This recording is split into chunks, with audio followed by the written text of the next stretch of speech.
Hello नमस्कार दोस्तों, निमी technical classes में आप सभी का हार्दिक स्वागत है। दोस्तों दौर चल रहा है महाकाल का, जिसके अंदर वर्तमान काल, भूतकाल और भविष्य काल, तीनों काल छिपा हुआ है। दोस्तों सावन के इस पावन पर्व में महादेव का हम सभी पे आशीर्वाद है और उन्हीं की आशीर्वाद से मैं पूरी तैयारी के साथ आप सभी के बीच खड़ा हो चुका हूं।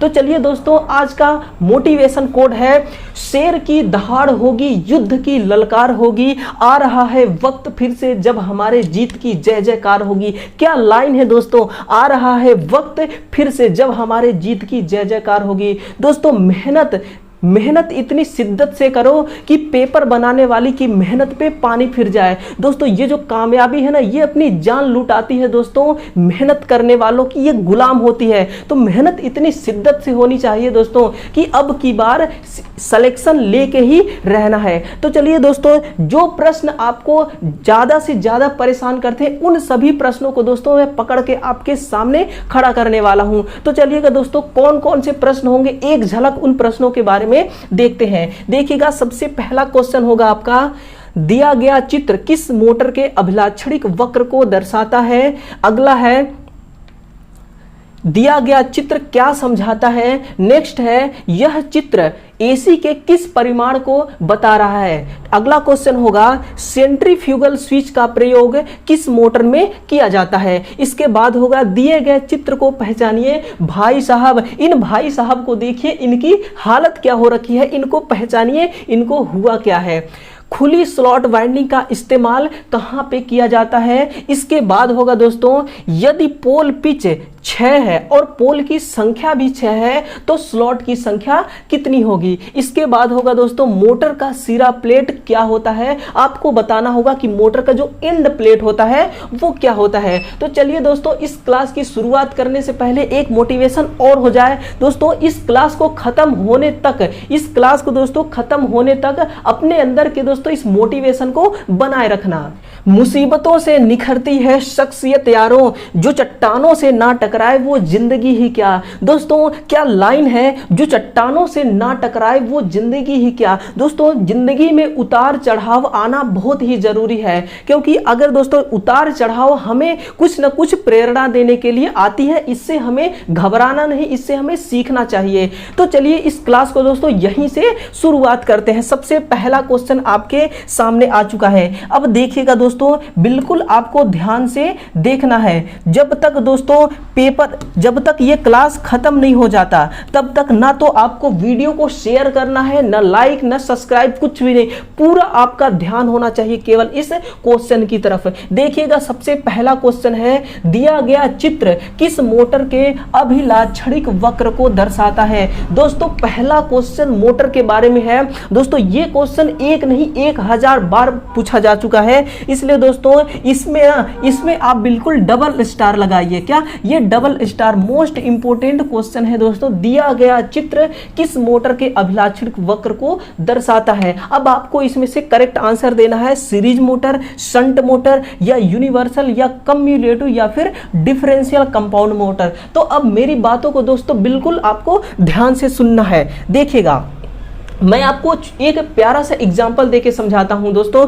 जो CID होती है, क्या जो CID एपिसोड आपने जरूर देखा होगा, उसमें होता क्या है कि अगर दोस्तों कोई मर्डर होता है, उस मर्डर का तहकीकात करने के लिए वो उस मर्डर का तहकीकात बहुत ही बारीकी तरीके से करते हैं, है ना, कि मर्डर कैसे हुआ, किसने किया, कितने बजे हुआ, किस वजह से हुआ, मतलब कि पूरे डिटेल दोस्तों वो ढूंढ निकालते हैं। तो उन्हें पता चलता है कि इस वजह से मर्डर हुआ, है ना। जस्ट यही बात दोस्तों ये मोटर में भी अप्लाई होती है कि मोटर को जैसे हम चालू होने के लिए इनपुट सप्लाई देते हैं, मोटर तो हमारी चालू हो जाती है, लेकिन जैसे ही मोटर पे भार डाला जाता है, भार डालते ही मोटर की स्पीड डाउन हो जाती है। तो ऐसा क्यों होता है, इसका दोस्तों जब तहकीकात किया जाता है, पूरा डिटेल से इसका एनालाइज किया जाता है, तो दोस्तों उस एनालाइज के द्वारा एक ग्राफ तैयार होता है ना। उस एनालाइज के द्वारा एक ग्राफ बनता है। तब हमें जाके पता चलता है कि जो डीसी का सीरीज मोटर होता है ना, उसकी जो गति होती है वो फील्ड फ्लक्स के व्युत्क्रमानुपाती होती है। किसके? फील्ड फ्लक्स के व्युत्क्रमानुपाती होती है। यानी कि इसके फ्लक्स को दोस्तों अगर हम बढ़ाते हैं तो जो इसकी गति है ना वो घटने लगती है ना। तो अब मेरी बातों को बिल्कुल आपको ध्यान से सुनना है। ये देखिए, ये क्या है? स्पीड, यानी कि दोस्तों ये गति है। ये क्या है? लिखिएगा, ये है गति और ये हमारा टॉर्क। अब अगर मैं आपसे पूछूं कि टॉर्क कहां से बनता है तो आप लिखिएगा फ्लक्स से। और फ्लक्स क्या होता है? लिखिएगा, ये चुंबकीय क्षेत्र होता है। क्या? चुंबकीय क्षेत्र होता है। अगर मैं ये बोल दूं कि टॉर्क क्या होता है तो आप लिखिएगा, ये घुमाव बल होता है। कौन सा बल दोस्तों? घुमाव बल। यानी कि दोस्तों देखिएगा, इस ग्राफ को आपको ध्यान से देखना है दोस्तों।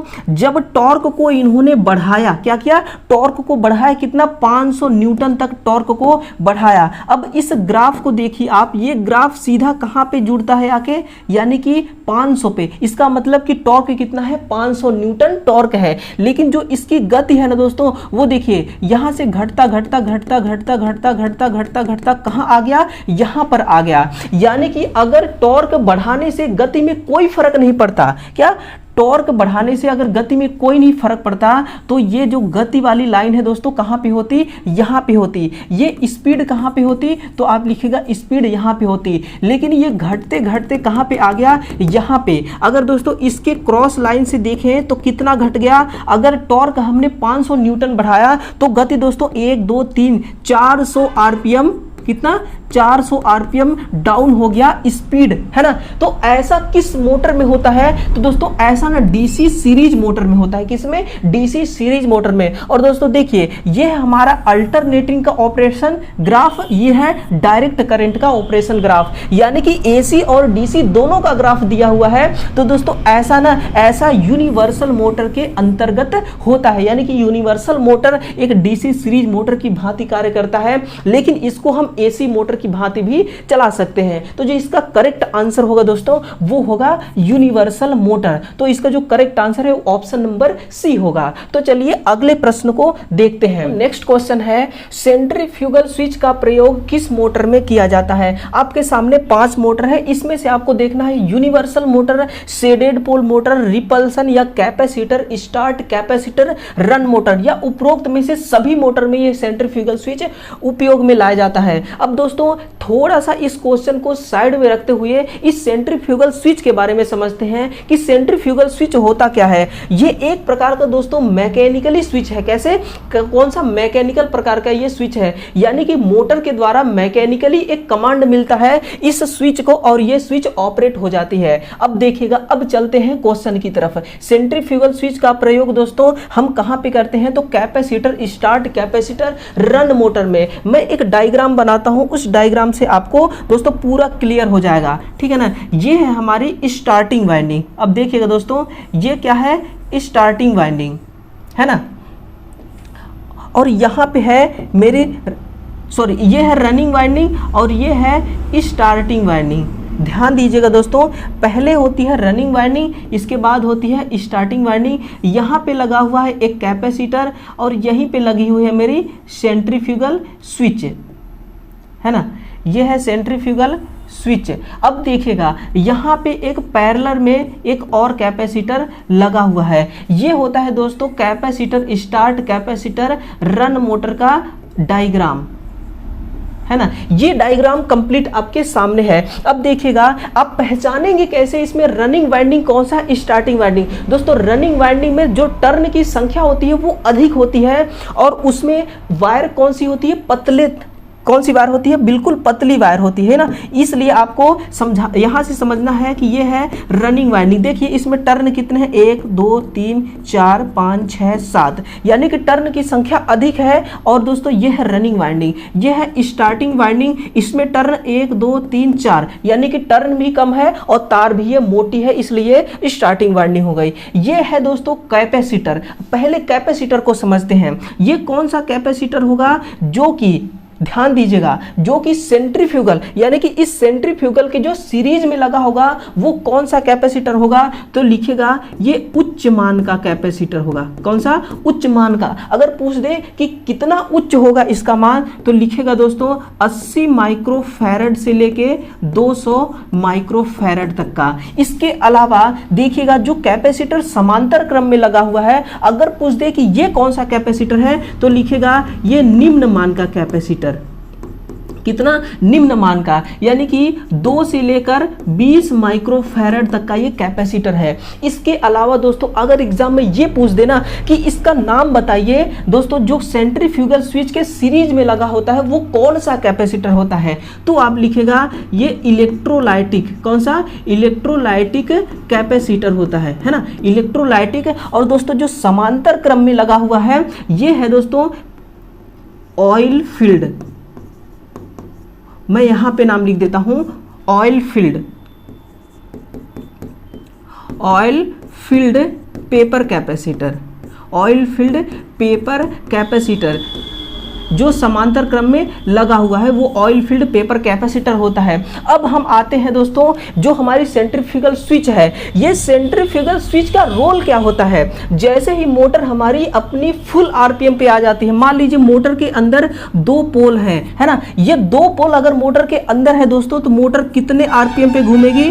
वो 3000 आरपीएम पे घूमेगी, है ना, 3000 आरपीएम पे ये घूमेगी। यानी कि जैसे ही मोटर का रोटर 3000 आरपीएम, 1 मिनट में ये 3000 आरपीएम दोस्तों जैसे ही अपनी फुल स्पीड पे आ जाती है, इसको एक मैकेनिकली कमांड मिलेगा और ये बिल्कुल सर्किट से अलग हो जाती है। और सर्किट से अलग होते ही जो उच्च मान का कैपेसिटर है ये भी सर्किट से अलग हो जाती है। और जो पैरेलल में कैपेसिटर लगा हुआ है वो दोस्तों हमेशा इसी के साथ लगी होती है। तो इसका जो करेक्ट आंसर होगा ना वो होगा capacitor start capacitor run motor में ही केवल सेंट्रीफ्यूगल स्विच लगाया जाता है, ना ही यूनिवर्सल मोटर में और ना ही शेडेड पोल, ना ही रिपल्सन। दोस्तों इन तीनों में कैपेसिटर का कोई काम नहीं है। अगर दोस्तों मैं आपसे ये कह दूं कि एक ऐसे मोटर का नाम बताइए दोस्तों, एक ऐसे मोटर का नाम बताइए जिसको निर्माण करने के बाद उसकी गति को हम चेंज ही नहीं कर सकते, उस मोटर का नाम क्या है, तो आप लिखिएगा शेडेड पोल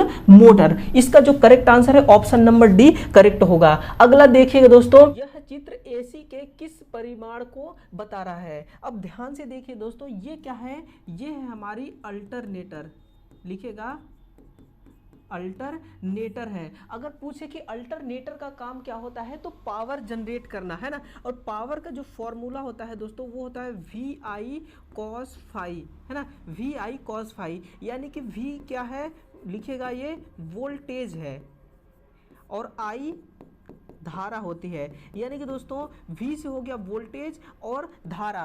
पावर यानी कि ये जो पावर जनरेट कर रही है उस पावर में करंट भी है और वोल्टेज भी है। दोस्तों अब देखिएगा ये जो है ना, ये मोटर का शाफ्ट है, क्या ये मोटर का शाफ्ट है, और जैसे ही मोटर का शाफ्ट घूमता है वैसे ही पावर जनरेट होती है।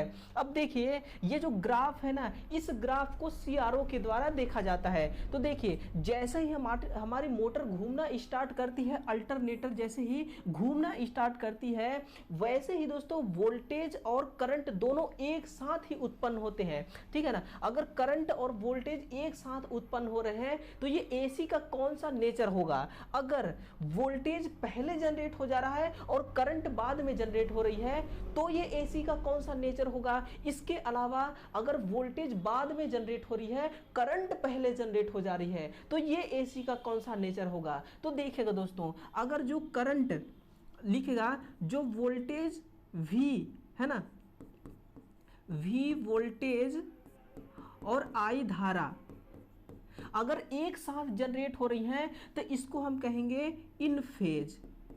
ये कौन सा नेचर का होगा, तो लिखेगा ये इन फेज नेचर का होगा। अगर जो वोल्टेज है ना, जो वोल्टेज V है ये पीछे जनरेट होगा और जो धारा I है ये पहले जनरेट होगा, है ना। यानी कि करंट पहले जनरेट हो जाएगी और वोल्टेज बाद में जनरेट होगी। तो ये एसी का कौन सा नेचर होगा, तो लिखेगा एसी का ये लैगिंग, है ना, सॉरी ये एसी का लीडिंग हो गई, ये एसी का लीडिंग नेचर होगा, है ना। वोल्टेज पीछे जनरेट होता है और करंट बाद में, तो ये एसी का लीडिंग नेचर होती है। और इसी के साथ में लिखेगा अगर जो वोल्टेज है ना, ये वोल्टेज आगे जनरेट हो, है ना, वोल्टेज क्या हो, आगे पैदा हो जाए, लेकिन धारा आई ये पीछे पैदा हो, बाद में पैदा हो, तो ये एसी का कौन सा नेचर होगा, तो ये एसी का दोस्तों लैगिंग होगी, है ना, ये एसी का लैगिंग नेचर होगा। अब इस ग्राफ को आप देखिए, इस वेव को देखिए, यहाँ पे जो रेड कलर की दिखाई दे रही है ये है वोल्टेज और ब्लैक कलर वाली ये है करंट। अब देखिए ये क्या है, हमारी टाइम, समय है, और यहाँ पे दोस्तों समय 0 से स्टार्ट होता है। जैसे ही मोटर घूमना स्टार्ट किया, यहाँ से टाइम भी स्टार्ट हो जाती है। और दोस्तों मोटर के घूमते ही देखिए करंट और वोल्टेज दोनों साथ साथ ही निकल रहे हैं। इसका मतलब ये एसी का कौन सा नेचर होगा, तो लिखेगा एसी का इन फेज होगा। अगर मान लीजिए कि जो वोल्टेज है ना, जो वोल्टेज है दोस्तों ये बाद में जनरेट हो, यानी कि करंट तो पहले जनरेट हो जा रही है लेकिन वोल्टेज बाद में जनरेट हो, तो ऐसा नेचर होता है एसी का लीडिंग नेचर इसको कहते हैं। तो इसका जो आंसर होगा ना दोस्तों, वैसे ऑप्शन तो नहीं दिया गया है, लेकिन जो इसका आंसर होगा वो इन फेज आंसर होने वाला है। अब इसके बाद देखिए अगला क्वेश्चन, दिए गए चित्र को पहचानिए। ऐसा मान के चलते हैं कि इस चित्र के बारे में इस चित्र को हमने कभी नहीं देखा, है ना, ऐसा आपको मान के चलना है। लेकिन जो आपको आता है वो पहले बनाते हैं। मैं आपके सामने उस चित्र को बनाता हूं जो मुझे आता है, ठीक है ना। तो चलिए पहले हम इसको बनाते हैं, ओवरहेड भार को। तो ओवरहेड भार का जो चित्र होता है वो इस प्रकार से होता है, देखिएगा ओवरहेड भार,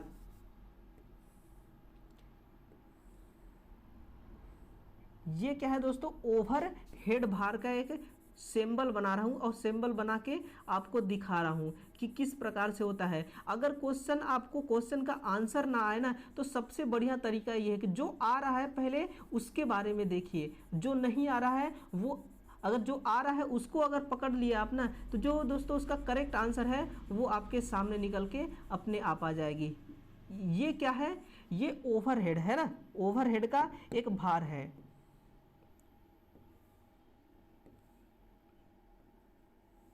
ये दोस्तों क्या है, ये ओवरहेड भार का एक चित्र है। अब ओवरहेड का तो होगा, सामान्य खतरा का कैसा होता है, तो देखिए जो सामान्य खतरा होता है ना, उसका दोस्तों एक ट्रायंगल बना होता है और उस ट्रायंगल के अंदर इस प्रकार से सिंबल होती है, ये होती है हमारे सामान्य खतरा का। और रेडिएशन का कैसा होता है, तो ध्यान से देखना, ये भी एक ट्रायंगल के अंदर ही होती है और रेडिएशन इस प्रकार से इसका डायग्राम होता है,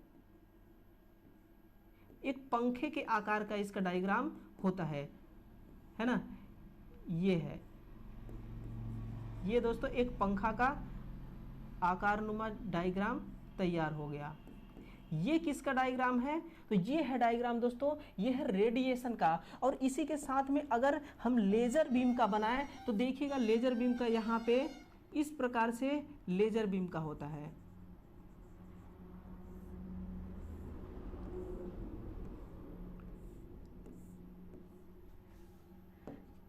ये हमारे लेजर बीम की चित्र कंप्लीट हो चुका।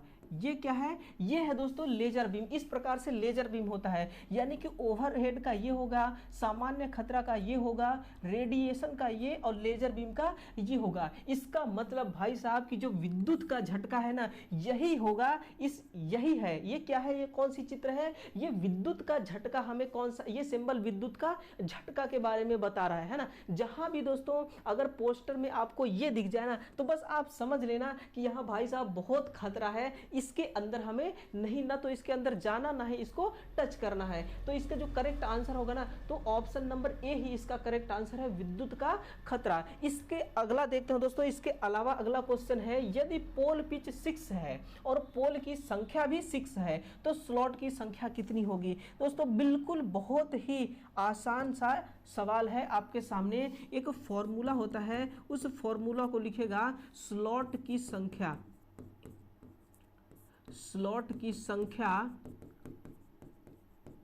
बराबर पोल की संख्या, है ना, पोल की संख्या इनटू पोल पिच।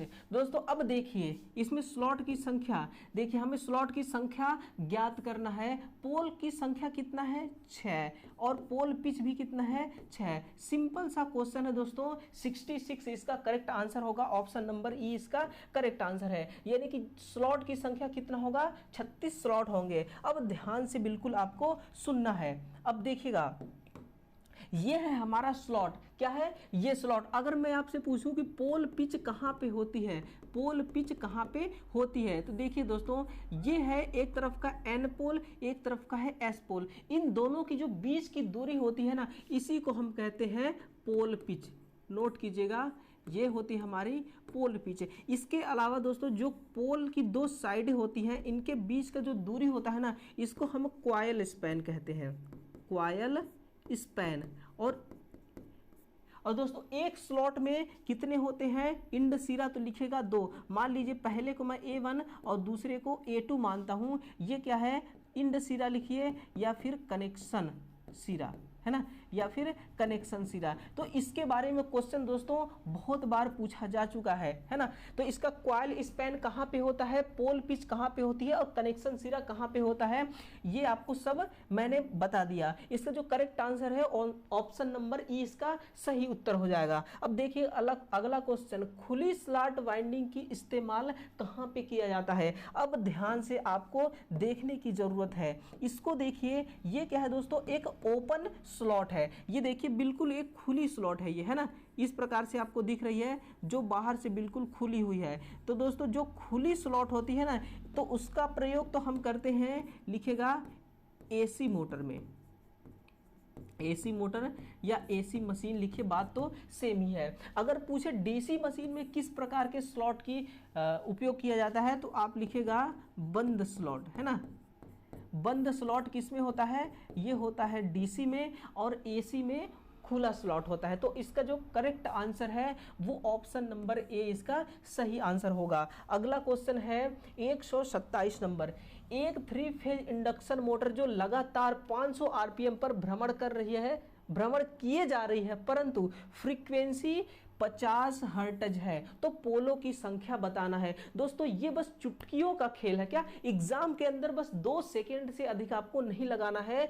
अगर दोस्तों ये प्रश्न एग्जाम में आ जाता है तो अब देखिए, मोटर में एक सिंक्रोनस स्पीड ज्ञात करने की एक फॉर्मूला होता है, वहीं से दोस्तों हम फ्रीक्वेंसी भी ज्ञात कर सकते हैं, मोटर की सिंक्रोनस स्पीड भी, और मोटर में पोल की संख्या कितनी है उसको भी हम ज्ञात कर सकते हैं। 120F/P ये प्यारा सा फॉर्मूला है। अगर इस फॉर्मूले में से एक एक पॉइंट के बारे में बात करें तो देखिएगा, सिंक्रोनस स्पीड किसको कहते हैं, लिखिएगा मोटर की जो चुंबकीय क्षेत्र होती है ना, चुंबकीय क्षेत्र की जो गति होती है, इसी को सिंक्रोनस गति कहा जाता है। एफ क्या होती है, तो लिखेगा एफ हमारी सप्लाई फ्रीक्वेंसी, कितनी सप्लाई फ्रीक्वेंसी।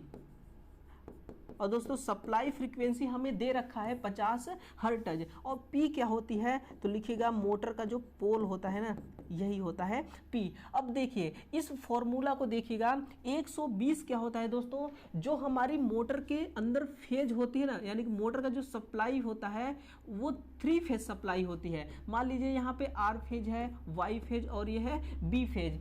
2 फेजों के बीच में जो दूरी होती है वो 120 डिग्री इलेक्ट्रिकली रूप से, आप ध्यान रखिएगा 120 होती है। ये 2 फेज के बीच में विद्युतीय रूप से अंतर होती है, वही अंतर यहाँ पे लिखा जाता है। तो इस फॉर्मूले के द्वारा हम निकालते हैं कितने पोल हैं, तो लिखिएगा फ्रीक्वेंसी कितना है 50 हर्ट्ज, और पोल कितना है दोस्तों, हमें पोल ज्ञात करना है। यानी कि यहां से एक आपको नया फॉर्मूला बनाना है, और नया फॉर्मूला क्या बनेगा, देखिए P बराबर 120 गुणा F/NS, ये एक नया फॉर्मूला बन जाएगा। इस नया फॉर्मूला से देखिए हम निकालते हैं, है ना, यहां पे सिंक्रोनस पोल बराबर 120 F कितना है 50 हर्ट्ज, सिंक्रोनस स्पीड कितना है 1500 आरपीएम, है ना, 1500 आरपीएम। एक जीरो से एक जीरो ये कट गया और दूसरे जीरो से दूसरा जीरो